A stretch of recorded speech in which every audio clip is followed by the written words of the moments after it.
الحمد لله رب العالمين والصلاة والسلام على أشرف الأنبياء والمرسلين نبينا محمد وعلى آله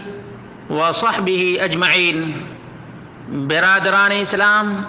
دینی اور ملی بھائیوں، دوستوں اور ساتھیوں، یہ ذی القعدہ کا آخری عشرہ ہے، 1442 ہجری ہے،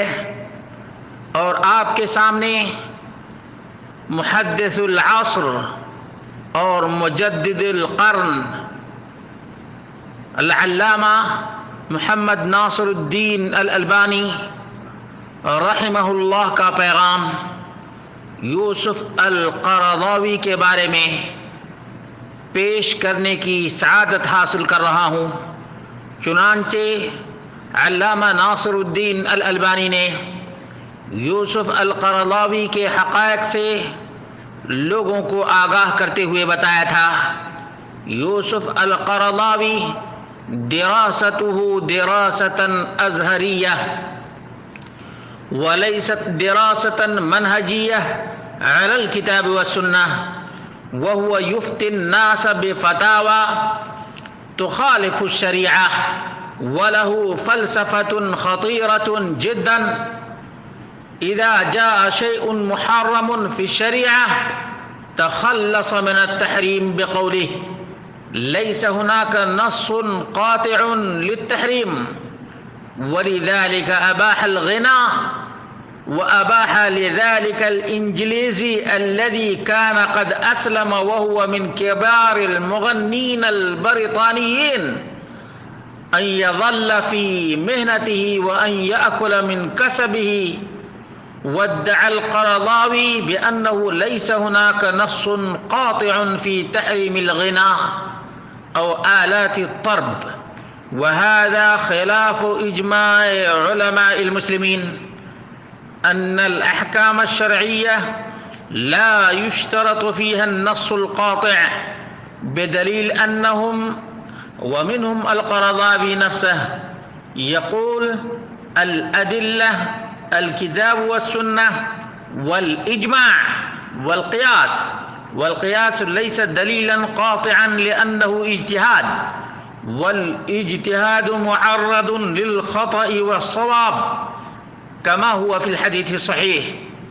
لكنه جاء بهذه النغمة أنه لا يوجد دليل قاطع لكي يتخلص ويتحلل من كثير من الأحكام الشرعية.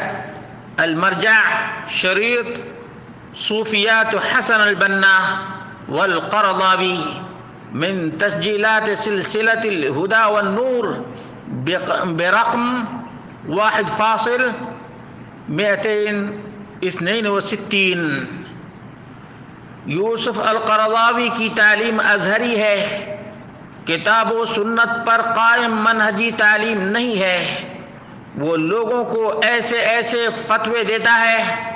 جو قرآن و حدیث کے خلاف ہیں۔ اس کا ایک نہایت ہی خطرناک فلسفہ ہے کہ جب شریعت میں کوئی حرام چیز آتی ہے تو وہ اس تحریم سے یہ کہہ کر جان چھڑا لیتا ہے کہ اس سلسلے میں حرمت پر دلالت کرنے والی کوئی قطعی دلیل نہیں ہے، اسی وجہ سے اس نے گانا سننا جائز قرار دیا ہے۔ اسی طرح سے اس انگریز کے لیے جس نے اسلام قبول کر لیا تھا اور جو برطانیہ کے بڑے گلوکاروں گویوں میں سے تھا، اپنے پیشے سے بدستور جڑے رہا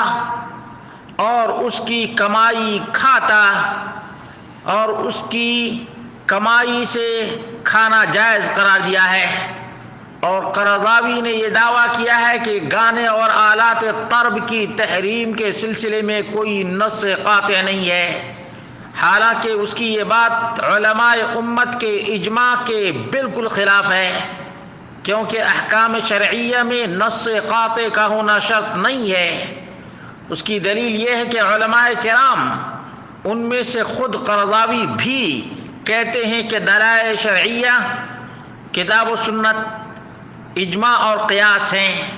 جبکہ قیاس قطعی دلیل نہیں ہے، کیونکہ قیاس اجتہاد ہے، اور اجتہاد میں خطا و صواب دونوں کا امکان ہے، جیسا کہ یہ بات صحیح حدیث سے ثابت ہے۔ اور اسی طرح سے علامہ ناصر الدین الالبانی نے کہا، اصرف نظرک عن القرضاوی وقرضہ قرضا، اصرف نظرك عن القرضاوي وتحذير أهل العلم عن الأحزاب السياسية والجماعات المحدثة للشيخ الألباني۔ اسی طرح سے فرمایا، قرضاوی سے دور ہو جاؤ، اس سے اپنی نظریں پھیر لو اور اسے مکمل چھوڑے رکھو۔ برادران اسلام، دینی اور ملی بھائیوں، دوستوں اور ساتھیوں، بہت سے لوگ اس قرضاوی کے بارے میں نہیں جانتے ہیں۔ شیخ ناصر الدین الالبانی، جنہوں نے قرضاوی کے فتاوی اور مؤلفات کو نہایت گہرائی اور گہرائی سے پڑھا، تعلیقات بھی چڑھائی، انہوں نے صاف لفظوں میں قرضاوی کے فتاوی اور اس کے بہت سے ترہات سے امت مسلمہ کو آگاہ کیا۔ اس لیے میرے بھائیوں، نوجوانوں اور دوستوں، قرضاوی کے بہکاوے میں نہ آؤ، اور یہ جس چیز کو چاہتا ہے حلال اور جس چیز کو نہیں چاہتا ہے حرام قرار دیتا ہے، گویا محلل اور محرم خود کو سمجھتا ہے۔ اس لیے اس قرضاوی کی عیاری اور مکاری سے ہوشیار رہنے کی شدید ترین ضرورت ہے۔